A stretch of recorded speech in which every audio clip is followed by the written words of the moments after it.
Hey everyone, today I am going to continue reading A Dog's Purpose, Part 7.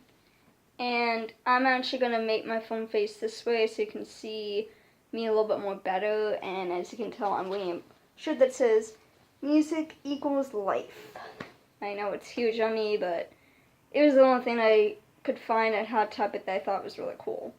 Anywho, on to the story.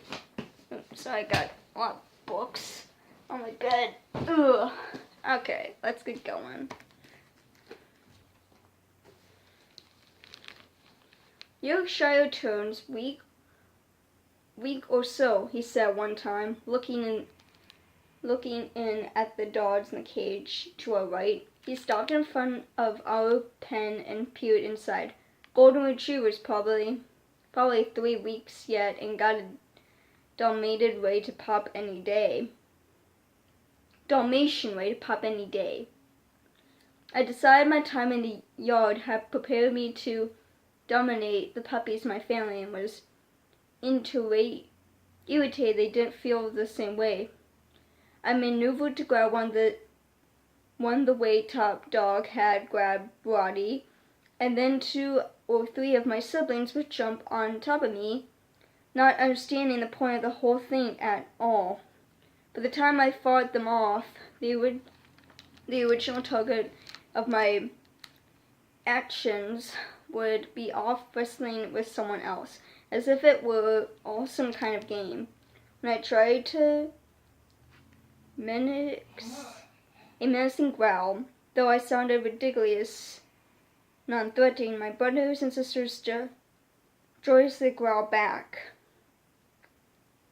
One day, the spotted dog next to us drew our attention. She was panting and pacing nervously, and we were instantly hung close to our mother, who was watching our neighbor intently. The spotted dog ripped up a blanket, shredding it with her teeth, and circled around several times before lying down with a gasp. Moments later, I was shocked to see a new puppy lying by her side, covered in spots and cloaked in a slippery-looking film, some kind of sack that the mother immediately licked off of.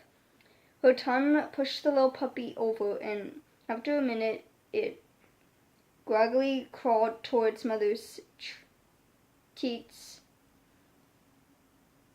which reminded me that I was hungry. Our mother sighed and let us feed a while before she abruptly stood up and walked away, one of my brothers dangling along for a second before dropping off. I jumped on him to teach him a lesson, which wound up taking a lot of time. When next I glanced over at the spotted dog, there were 6 more puppies. They looked spindly and weak, but the mother didn't care. Oh, got my hair. Sorry. She let them, guiding them to her side, and then lay quietly while they fed. Man came and entered the cage when the newborns lay sleeping, looking them over before turning and walking away. Next, he opened the door for the furry-looking puppies in the kennel to the right of our, released them into the grassy area. No, not you, he said to the mother, blocking her way as she tried to follow. He shut her in and then put bowls of food down for the puppies, which they climbed in and licked off of each other. These idiots wouldn't last a day in the yard. The mother sat behind her cage door and whimpered until her brood had quite feeding, and then the man let her out to join her pups. The hairy little dogs came run over to our cage door to sniff us, finally going nose to nose with us after living next door for these past few weeks. I looked at the group on their faces while one of my brothers stood on my head. The man left the puppies running free while he departed out a gate in the wooden fence that was exactly the one Carlos and Bobby always access to enter the yard. I watched jealously as the pups reined up and down the tiny patch of grass, sniffing hollow to the other caged dogs and playing with each other. I was tired of being inside the pen and wanted to get out and explore. Whatever was my purpose in my new life, this didn't feel like it. After a few hours, the man returned, carrying another dog who looked exactly like the mother of the hairy puppies who were running free, except that he was a male. The man shoved the mother back into her pen and dropped the male in with her before shutting the gate, locking them in together. The male seemed pretty glad to see the mother, but she snarled at him when he jumped on her from behind. The man left the fence gate open behind him, and I was surprised at the feeling of longing that swept through me as I peered at the tiny silver of outside world visible on the other side of the fence. If I were ever running free in the grass, I knew I would head right out that open gate, but naturally the puppies who currently had the option didn't do anything about it. They were too busy wrestling. The mother raised her paws up on the cage door and cried softly as the man methodically wound up her puppies and carried them out on the gate. Soon they were all gone. The mother dog paced back and forth in her cage, panting, while the male in the cage with her lay there and watched. I couldn't feel her distress, and it unsettled me. Night fell, and the mother dog let the male lie with her. They seemed to know each other somehow. The male was only in there for a few days before he too was taken away, and then it was our turn to be let out. We tumbled out joyously, laying up the food that was set out for us by the man. I ate my fill and watched my brothers and sisters go crazy, as if they never see anything so exciting before as a bunch of dog food bowls. Everything was wonderfully moist and rich, not at all like the dry and dusty dirt in the yard. The breeze was cool and carried with it in the tantalizing scent of open water. I was sniffing the skull-littered grass when the man returned to release our mother. My sibling bounded over to her, but I didn't because I found a dead worm.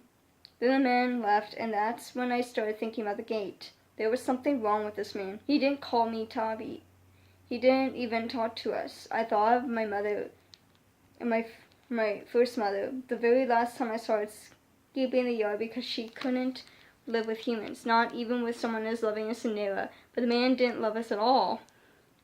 There was a wooden table next to the door. By climbing up on a stool, I was able to get on the table, and from there I was just able to stretch out and put my mouth on the metal knob, which instantly of being round was a strip of metal, a handle. Sorry, if you notice that I'm going this a lot, I'm trying to get a better look at the time. Anywho, my tiny teeth weren't very useful in getting a purchase on the thing, but I did my best to manipulate it in the way Mother had the night she fled from the yard. Soon I lost my balance and it toppled to the ground. The gate still locked. I sat and barked at it in frustration, my voice a tiny nip. My brothers and sisters raced over to jump on me in their usual fashion, but I turned from them in irritation. I was in no mood to play. I tried it again. This time I put my front paw on the knob to keep from tumbling on the ground, and as I did so it fell away beneath me, so that my whole body hit the lever on my way down. I landed on the sidewalk with a grunt. To my astonishment, the gate edged ajar. I shoved my nose into the crack and pushed and swung it wider. I was free! I eagerly scrambled out into the open, my little legs tripping over themselves. A dirt path lay right in front of me, 2 tracks dug into sandy soil. I instantly knew that was the way to go. After I ran a few feet, I stopped, sensing something. I turned and looked back at my new mother, who was sitting just inside the open gate, watching me. I remember Mother back in the yard, glancing once at me before heading back into her into the world. My new mother wouldn't be joining me, I realized. She was staying with the family. I was on my own. Yet not for a moment did I hesitate. I knew from past experience there were better yards than this, with loving people who would stroke my fur with their hands, and I knew that the time for suckling at my new mother's teat was at an end. It was just how it was supposed to work. A dog eventually separated from his mother, but mostly I knew an opportunity was in front of me that was insensible, a whole new world to be explored with long, if somewhat clumsy legs. A dirt track eventually led to a road, which I decided to follow, if for no reason than the fact that it led straight into the wild, which was bringing me wonderful new scents, unlike the yard which had always been parched. I smelled damp, rotting leaves and trees and pools of water. I skipped forward, the sun in my face, happy to be free, off on an adventure. I heard the truck coming long before I saw it, but was too busy trying to catch an amazing wiggling bug. I didn't even look up until the door slammed. A man with wrinkled tan skin and muddy clothes knelt down, his hands out in front of him. "Hey there, little fella," he called. I regarded him uncertainly. "You lost, fella? You lost?" Wagging, I decided he must be okay. I trotted over to him, and he picked me up, holding me high over his head, which I didn't appreciate very much. "You're a pretty little fella. You look like you purebred retriever. Where did you come from, fella?" The way he was speaking to me reminded me of the first time Samira called me Tabby. I instantly understood what was happening. Just as the man had pulled me, my first feeling from the cover, this man had taken me from the grass, and now my life would be what he decided it would be. Yes, I decided my name could be Fella. I was thrilled when he sat me down beside the front of the truck, right beside him. The front seat! The man smelled like smoke and had an eye-watery tag to him that reminded me of when Carlos and Bobby would sit on the yard at a small table and talk and hand about to each other. He laughed when I tried to climb up to lick his face, and continued to chuckle as I squirmed around in a narrow place of the truck, taking in Ridge's strange orders. We bumped along for a while, and then the man stopped the truck. "We're in the shade here," he told me. I looked around blankly. A building with several doors was directly in front of us, and from one of them came strong chemical smells exactly like those coating the man. "I'm just going to stop for one drink," the man promised, rolling up the windows. I didn't realize he was leaving until he slipped out and shut the door behind him. I watched in disillusionment as he entered the building. "What about me?" I found a cloth strapped and chewed on it for a little while until I got bored and put my head down to sleep. When I woke, it was hot. The sun now came full force into the truck. The cab airless hummed. Panting, I started whimpering, putting my paws up so I could see where the man had gone. There was no sign of him. I dropped my feet, which were literally burning from the windowsill. I had never felt such heat. An hour or so went by, and I paced back and forth across the scorching front seat, panting harder than I ever had in my life. I began to quiver. My vision was swimming. I thought of the frost in the yard. I thought of my mother's milk. I thought of my spray from the hose Bobby used to break up dog fights.